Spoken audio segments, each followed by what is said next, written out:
about the post-transcriptional modification in RNA. This RNA, we are talking about eukaryotic RNA, please remember. So this is the usual disclaimer.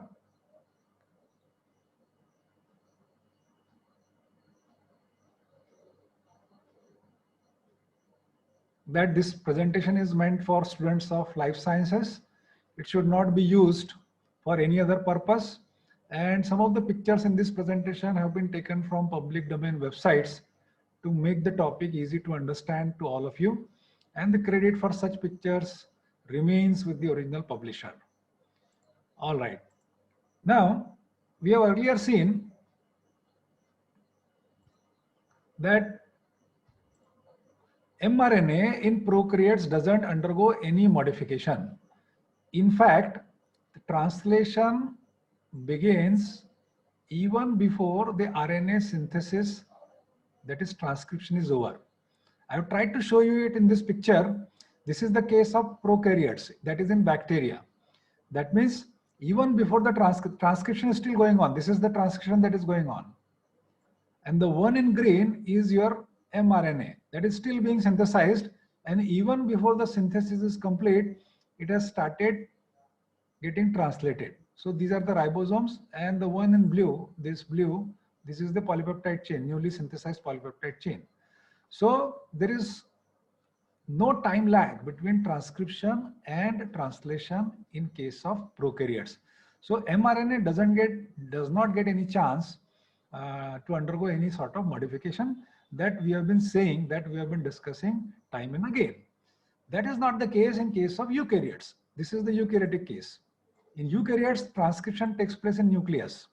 It is separated in space. Transcription, that means synthesis of mRNA, takes place, this is mRNA, green is mRNA. It takes place in nucleus, whereas translation takes place in cytoplasm.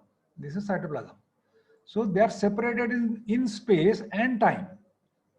Okay, so there is a time lag between transcription and translation, and therefore the mRNA gets time and it undergoes extensive modification.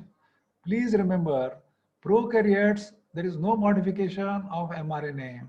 Eukaryotes, the mRNA undergoes extensive modification.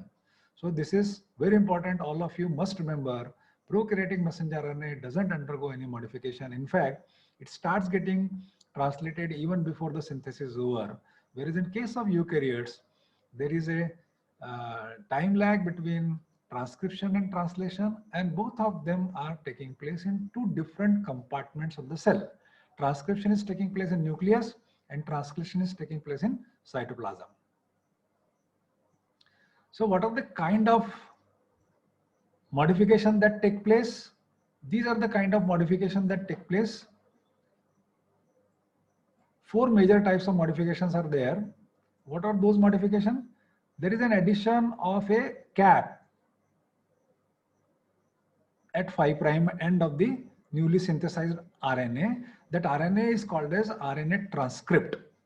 Before it gets processed and becomes a messenger RNA, mature messenger RNA, till that time it is called as a transcript. So there is an addition of a cap at the 5' end of RNA. There is an addition of a tail, poly A tail, at the 3' end. So 5' end there will be addition of a cap, and at the 3' end there will be addition of a poly A tail. In some cases, not all, RNA undergoes some editing also to create diversity. So we'll discuss about this in this lecture itself. So, but please understand that this RNA editing is not a universal feature. It doesn't take place with all RNA transcript. Some RNA transcript may be edited after the transcription. And in eukaryotes, the genes are split. So non-coding sequences, which are called as introns, in eukaryotes. Please remember, this lecture we are talking about eukaryotic messenger RNA. So in eukaryotes, the genes are split. We'll be discussing about that in next lecture.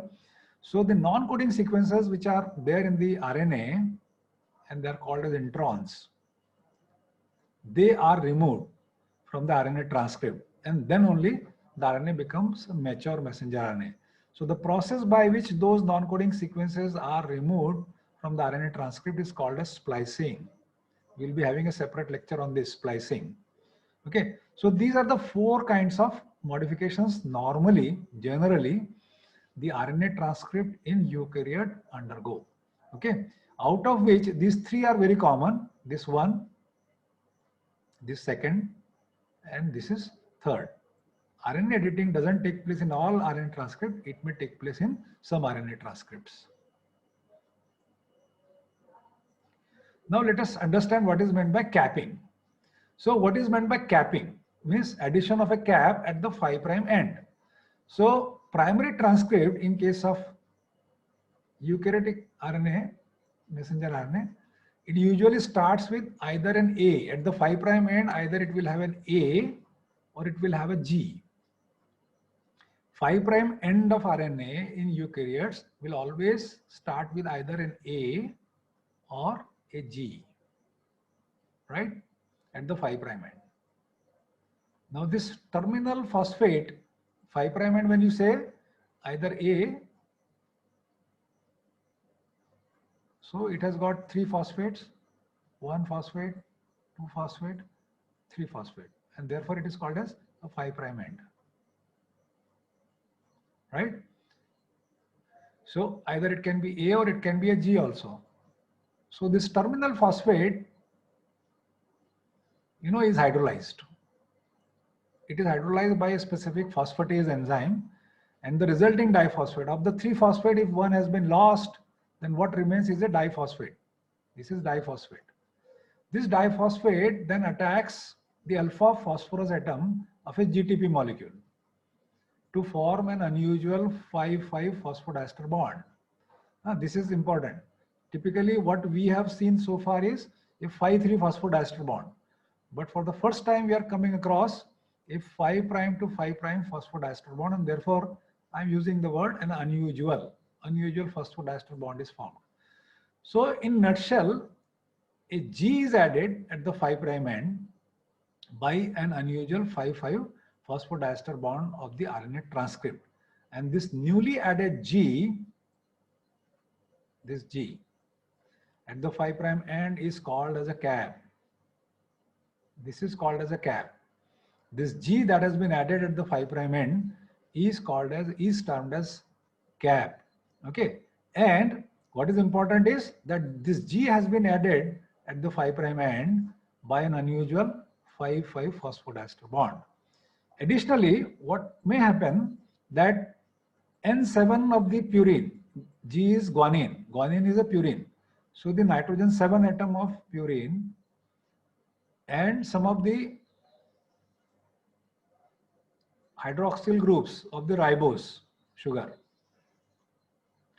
they may undergo methylation. They may be methylated, resulting in the formation of that methylation. Addition of methyl group is called as cap O, cap 1, cap 2, like this, depending upon how many methyl groups have been added. If there is just one methyl group, it will be called as cap 0. If there are 2 methyl groups, it will be called as cap 0, cap 1. 3 methyl groups, cap 0, cap 1, cap 2. And the original G is called as cap, right? So I tried to show it here in the next slide. So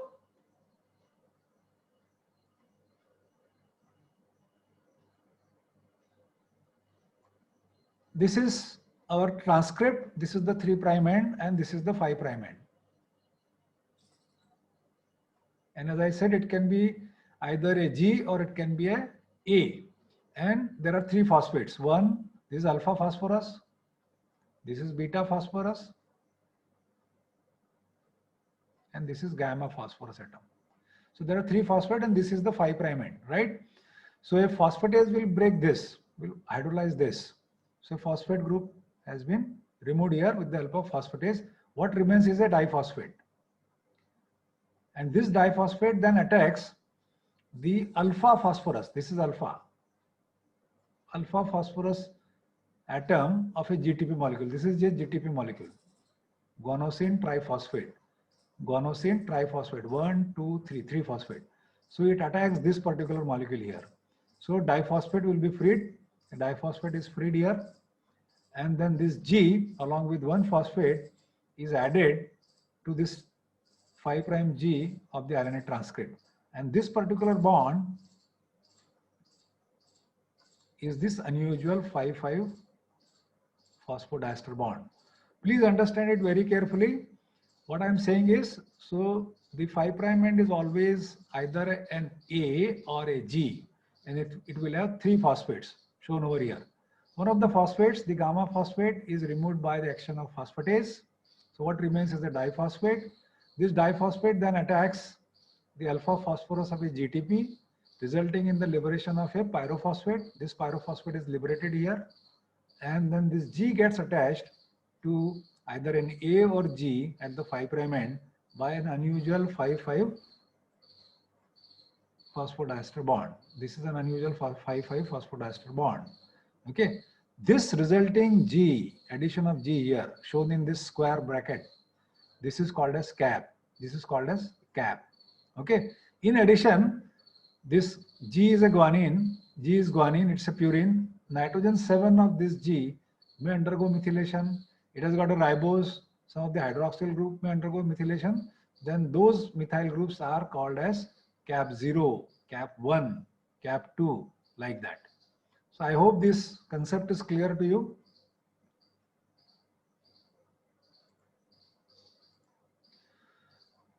Now the second type of modification that takes place is addition of a poly A tail. A poly A tail is added at the 3' end. About 250 A residues, 250, are added to the newly synthesized RNA. Please understand, they are not transcribed.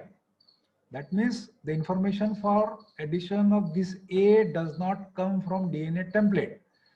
They are added after the transcription is over, and therefore we say post-transcriptional modification, after the transcription.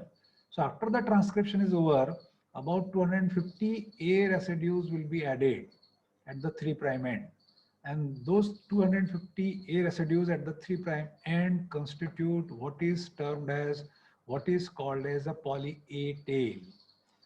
Please remember, we have seen in case of prokaryotes that termination was not as precisely known as the initiation. But in case of eukaryote, it is still not clear. Transcription termination is not even that clear in case of eukaryotes. In prokaryotes, we have some understanding, not very clear though, but in case of eukaryotes, the transcription termination, we are still learning about it. Okay, what is known is that there is a specific endonuclease, and it cleaves about 20 nucleotides beyond a sequence. It will cut the RNA transcript some 20 nucleotides away from the particular sequence. This sequence is given here. Please remember that this is not a consensus sequence. That means it is not present in all the RNAs. But what people say, otherwise it would have been called as a consensus sequence. But what people believe, our knowledge today is that there is a sequence like this: A, U, A. Okay. So RNA transcript will be cleaved some 20 nucleotides beyond this particular sequence here by a specific endonuclease. And after that, a poly A polymerase, this is the name of the enzyme. Name of the enzyme, poly A polymerase, enzymatically adds some 250 A residues. And who serves as a donor of A? ATP serves as a donor of A residues. ATP is the donor of A residues. Please understand that this is not transcription. That means the information for addition of this A doesn't come from DNA template. Rather, they are added after the transcription is over by an enzymatic process using ATP as a donor of A, and poly A polymerase is the catalyzing enzyme. So I have tried to show it over here. So this is the DNA duplex. The one this is the template DNA, and this is the transcription bubble, like what we have seen in case of prokaryotes. Okay, the DNA is getting unwound at this end, the DNA is getting rewound at this end, and this is RNA DNA hybrid. Okay, so this is the sequence we are talking about. This is a cleavage signal. This typically serves as a cleavage signal, and some 20 nucleotides beyond this, a specific endonuclease will, bring about the termination of transcription. Okay, and there is an enzyme, a specific endonuclease is there. Nuclease will bring about the termination. That means what happens during termination? That phosphodiester bond formation will cease. That RNA DNA duplex hybrid, it will dissociate, and the melted DNA will rewind. RNA polymerase will leave the complex. Okay, so the transcription is over. After the transcription is over, tail will be added enzymatically. Okay, this is poly A polymerase. Poly A polymerase will enzymatically add some 250 A residues shown over here. This is the poly A tail.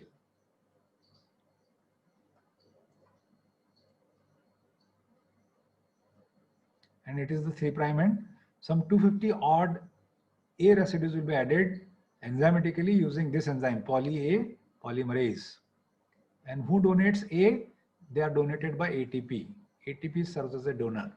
So now what do you have? You have a cap at the 5' end and you have a tail at the 3' end.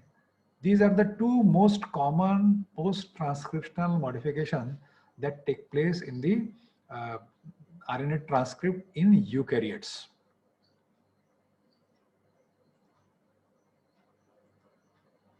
Right, the third major modification is removal of introns. That we'll understand in a separate lecture. Now the third type of modification, which is not common, or before that, let us understand what is the advantage, what is the rationale of having a cap and a tail. So please understand, in nature there is nothing which is wasteful. Everything is done with a purpose. So what is known now is that addition of a cap and addition of a tail at the 3' end, they make RNA a more stable molecule. Please understand, RNA intrinsically is very delicate. DNA is very sturdy, but RNA is very delicate. So addition of a cap at the 5' end and addition of a tail at the 3' end, make it a more stable molecule. Then second, it prevents that RNA from the attacks by nucleases. So in cytoplasm, you have lots of nucleases. So what they are going to do? They are going to cleave those phosphodiester bond in the RNA. So, addition of cap and tail, makes it a more or prevent it from attacks by the nucleases and phosphatases. Both these enzymes are there in the cytoplasm. So RNA transcript will be prevented, will be sort of shielded from these nucleases and phosphatases by this cap and tail. And the third, that this cap and tail, it make that transcript a more efficient template for translation. Compared to an RNA molecule which doesn't have a cap and a tail, this RNA molecule with a cap and a tail is a more efficient template for translation. So these are the three rationale, these are the three reasons why in eukaryotes the messenger RNA undergoes modification.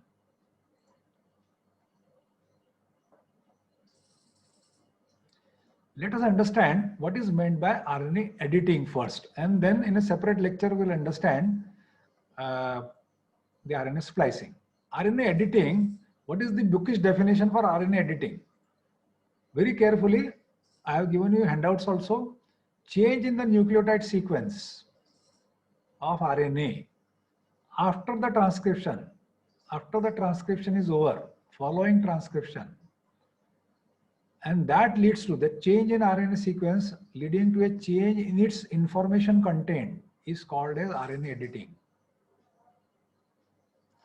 So basically, in simple terms, after the transcription, if the sequence of RNA changes at one point or couple of points, and as a result of that change, whatever is the information content of that RNA, RNA, messenger RNA carries what?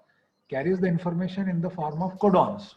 So if one or two nucleotides are changed, and as a result of that, the meaning of those codon changes, we are calling it as an information content. That process is called as RNA editing.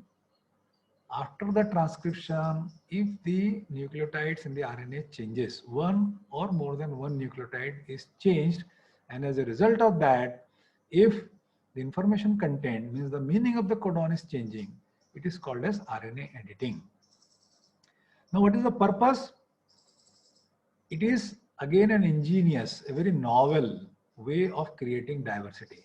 In eukaryotes, you have lot of different proteins, and the number of genes governing the eukaryote is very less. So it is one way of creating diversity. We'll understand that taking one example. There are many examples of RNA editing in eukaryotes. There are quite a few examples, but RNA editing in apolipoprotein B, apolipoprotein B is probably the best understood. Now, we have a very good understanding of how RNA editing takes place in apolipoprotein B. So we are going to understand this in more details. All right. So you must know what is the meaning of RNA editing. Post-transcriptional modification in RNA leading to change in its information content is classically called as RNA editing. And as I told you earlier, that it is not a general feature. That means it doesn't happen with all the messenger RNA transcript. Capping is general, poly-A tailing is general, and splicing is general. But this RNA editing is not a general feature. Some RNAs may undergo this kind of a change. Okay, so let us understand this RNA editing taking one example.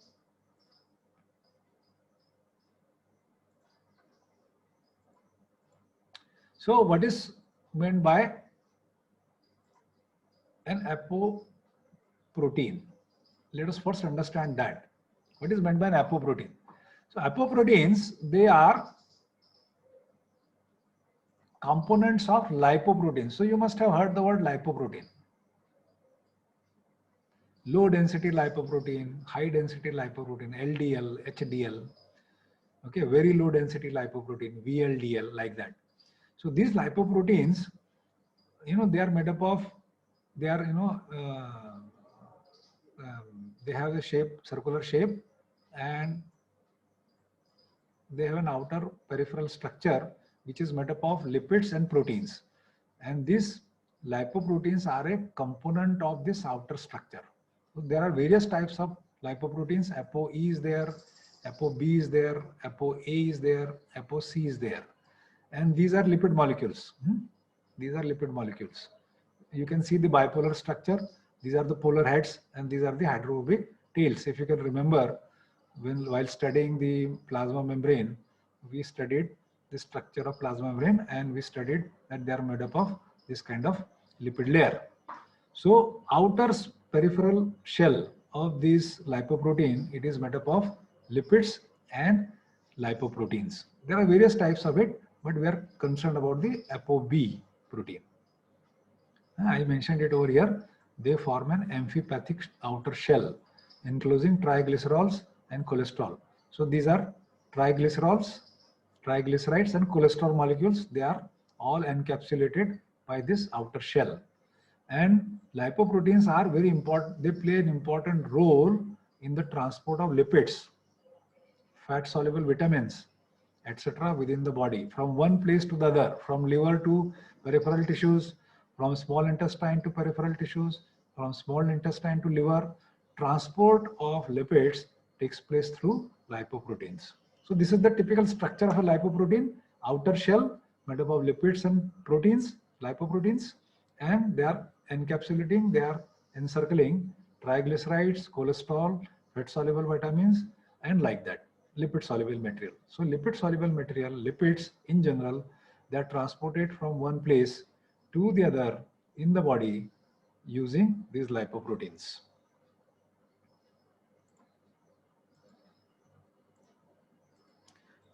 Now ApoB,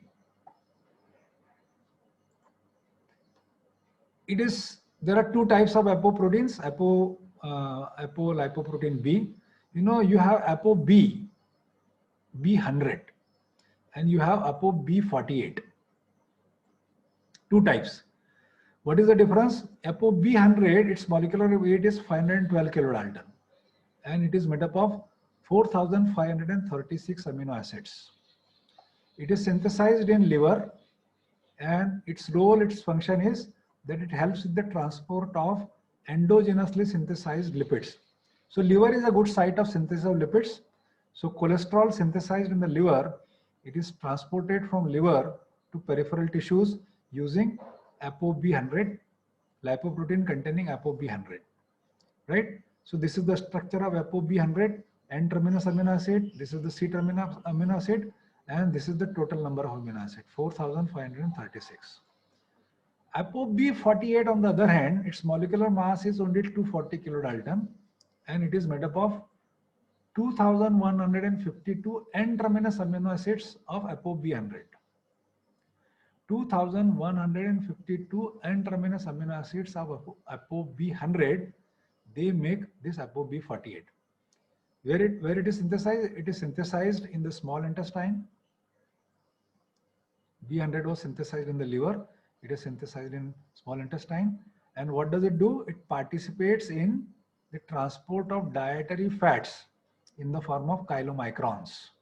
So dietary fats, after digestion in the small intestine, they form these chylomicrons, and they will be transported from small intestine to different parts of the cell using this lipoproteins containing ApoB100. So this is the ApoB100 structure, N-terminus, 2,152 amino acids. Okay, 2,152 amino acids of the N-terminus of ApoB100 they make. So in nutshell, ApoB48 is a truncated form of ApoB100. Okay, it contains only half of N-terminus, half of the ApoB100, right? So what do you think? In nature, these two proteins should have been coded by two different genes. ApoB100 coded by a particular gene, which will be transcribed and translated to give you ApoB100. And ApoB48 is coded by a different gene, which will be transcribed and translated to give you a truncated protein. This is one theory. Second theory is that ApoB100, there is only one gene. ApoB100 is synthesized first, and then using a protease, this N-terminus half is cleaved, it becomes ApoB48. But none of these two theories are found to be correct. In fact, what was found out is that this ApoB48 is generated in a ingenious manner by a process of RNA editing. Okay, please understand, I am saying that there could have been two genes, one for ApoB100, other one for ApoB48. Second is you have only one gene for ApoB100, and then you have ApoB100 synthesized, and after that using a protease, you are specifically cleaving this N-terminus so that it becomes ApoB48. But none of these two theories were found to be correct. Rather, these two proteins, 48 and 100, ApoB100 and ApoB48, they are generated by a totally ingenious mechanism by process of RNA editing. So let us understand that.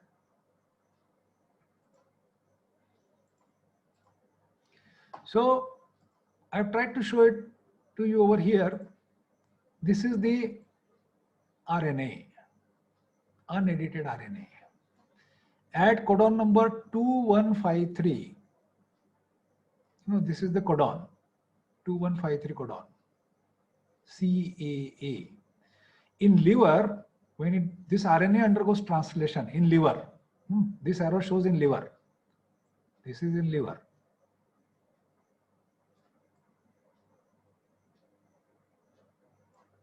Okay, it undergoes translation and you get the complete ApoB100 protein made up of 4,536 amino acids. In that, the N-terminus 2,152 amino acid, they constitute what is called as a lipoprotein assembly site, and the remaining, they constitute LDL receptor binding site, right? But in small intestine, what happens? Small intestine, you have a enzyme, and that enzyme is a deaminase. A deaminase is there in small intestine. What does this deaminase do? This deaminase is not present in liver. This deaminase is present only in small intestine. What does it do? You know, it deaminates the C of codon number 2153. This C, we have understood it earlier also. When this C undergoes deamination, it is converted to a U. It is converted to a U. So,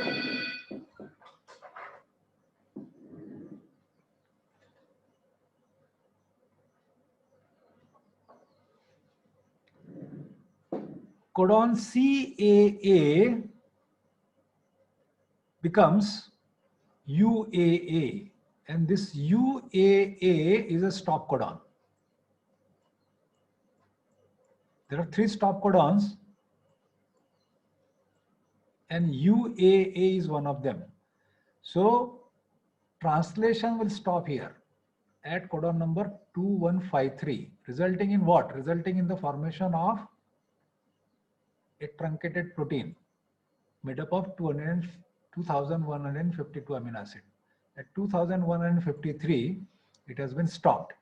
Okay, so resulting in the formation of a polypeptide chain which has 2152 amino acids. Okay, I'm repeating it once again. So this is the original RNA.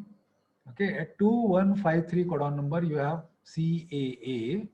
So in liver, you know, the whole thing gets translated and resulting in the formation of a 4536 amino acid long ApoB100 protein. Okay, the N terminus constitutes lipoprotein assembly site, and the LDL receptor binding site is the C terminus site. C terminus constitute this site. But in small intestine, there is a deaminase, specific deaminase which is present only in small intestine. What does it do? It specifically deaminates this C of codon number 2153. This C gets deaminated to U, and the resulting codon is UAA, which is a stop codon. So translation will stop there, resulting in the formation of a truncated protein. We are calling it as ApoB48. Okay, so there is a change in information content of RNA after the transcription. Information content of RNA is changed after the transcription. Okay, this CAA coding for some amino acid, say here XYZ amino acid here, when it gets modified, it becomes a stop codon. It doesn't code for any amino acid, rather it is a signal for the translation to stop. So translation stops over here. So this is a classical example of RNA editing. As I said earlier, that RNA editing with respect to apolipoprotein B100 is probably the best understood. You have some few other examples also, but please remember that this is not a general feature. This is not a general feature. All RNA transcripts, they don't undergo this kind of editing, right? So I think in this lecture, I have only this much to tell you. In tomorrow's lecture, I'll be talking about the RNA splicing, the handouts of which I have already shared with you in the Google Classroom. The meeting will end abruptly.